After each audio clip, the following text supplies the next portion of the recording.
Il-Ministru José Herrera nefaq xejn inqas minn 19,000 euro sabiex bejn Diċembru u Jannar fl-eqqel tal-kriżi politika li l-Gvern Laburista kien xeħet lil pajjiżna fiha ikollu membri tas-sigurtà personali miegħu għal xahar sħiħ. L-aħbar kienet konfermata fl-aħħar jiem wara notifika li deret fil-Gazzetta tal-Gvern u li konfermat dan id-Direct Order.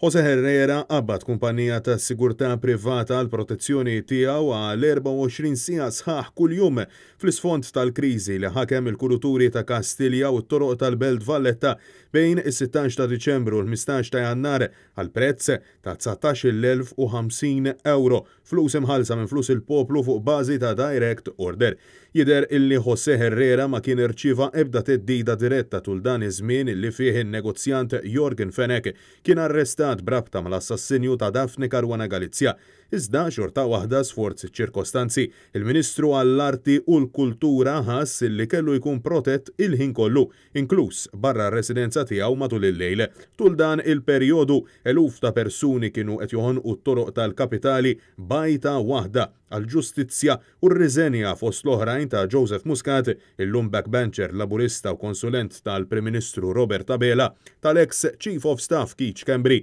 l-ex Ministri Konrad Mizzi u Chris Cardona, kif ukoll l-ex Kummissarju tal-Pulizija Lawrence Cutajar, għajta persistenti illi bla dubju ħalliet l-effetti tagħha.